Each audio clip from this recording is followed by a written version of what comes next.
So this week I saw XXx, The Return of Xander Cage. Oh, no. I like to give all movies a chance, and I actually really like doing my research beforehand, so I tried to find the 2 prequels to this. Couldn't find them very easily, short of purchasing them outright, which honestly I wasn't ready to do. The good news is that the plot is so cookie cutter, you don't have to have seen the first 2 films. Okay. Oh, awesome. Yeah, so you can just step right into it. I assume there are some things that you'd get more if you had seen the first 2, but just knowing that Vin Diesel wasn't in the second one was really all I needed to know, apparently. This is also the film franchise with the least searchable name. Make sure when you're looking for this, you search the name of the movie and then the movie. Because there were times when I was starting to look stuff up and I was like, oh, nope, just make sure, don't autofill this, don't hit enter. Yeah, so just all you need to know is Vin Diesel is not in the second movie, and this is that's why it's the return of Xander Cage. My assumption for the pitch for this movie was that they just went, let's get all of Southeast Asia's megastars and cram them into one movie. To which an executive, I'm sure, said, well, we need a name Americans know. And they went, Vin Diesel. Why not? Because that's logical. He's just doing it for the money at this point. No, the thing is, I think he had a lot of fun making this movie, or at least maybe he's actually a really good actor in that sense, because he was so into it, and the lines are so cheesy, but he's just sort of smirking through all of them, and I was like, I bet you every other take is him laughing through these, and these are the only usable lines from this entire film. And let me tell you, the dialogue is not exactly riveting stuff here. It's pretty base.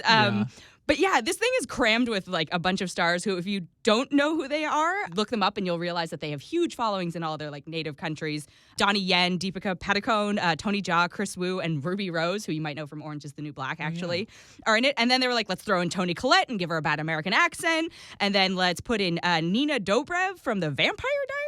Interesting. She's like the Q character from James Bond, but if Q was the most annoying millennial stereotype they could have done, nerdy girl glasses, long hair, super meek, and I couldn't take it. The second she came on screen, I was just like, why are you doing this to us? Yeah. Oh, and Rory McCann is in it, who you might know as the Hound from Game of Thrones. So there's a bunch of recognizable people in this, but this is supposed to be a Vin Diesel movie, right? And I feel like he was like, all right, I'll do this if I only have to be on screen X amount of time. And if his stunt double could be on screen the rest of the time. So that guy deserves a lot of credit for this film, and he's not going to get any of it. Yeah. So shout out to whoever Vin Diesel's stunt person is. This film was clearly written by a guy who was engaging in some serious wish fulfillment. The fact that every hot woman in the world is falling over Vin Diesel is not, I'm sorry, that can only happen in the movies. He's a fine-looking guy, whatever, but and kudos to him. He's almost 50. He's 49, and he can still have an action movie franchise in his name, essentially. So, tip of the cap. Schwarzenegger did as well, too, in his 60s. Right, he? Exactly. So it's okay, he's clearly built enough of a fan base around this franchise to invite a third film. And he doesn't look like he's 49. No, he does either. not look like he's 49. Good for him for that. But this movie was just, I don't even know. It's an action movie, but that's all it is. There's no plot. There's a plot, but it's minimal. It's minimal. The dialogue is not exactly challenging. At one point, I was looking over my notes from the screening, and at just one point, I wrote, "Who doesn't wear sleeves to a funeral?" What is this? What is this movie doing? So, if you are a fan of the first 2, I'm sure this one will be fine. I'm sure you will enjoy it. I'm sure the same things that made those enjoyable for you will make this enjoyable for you. And if you miss it, there's another Fast and the Furious coming. Yeah, too. exactly. So Fast and the Furious coming out this year. So, again, if you were already going to go see this movie, go ahead and see this movie, because I'm sure you'll enjoy it. It wasn't awful. I didn't fall asleep, which is a low bar, apparently. If you're saying that's all right, you can go see it. For the rest of anyone else who's on the fence about it, this is what I'm going to suggest you do.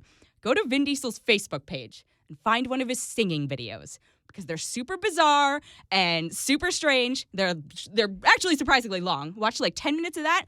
Save your money, save your time, watch that, and call it a day, because those are going to be more entertaining to you than sitting through the entirety of this movie. I'm going to give it 2.7. It's not the worst. It's not the worst, because, again, there's action, there's guns and violence and whatever, but honestly, if you were not interested in seeing this movie, don't consider seeing this movie. You were on the right track.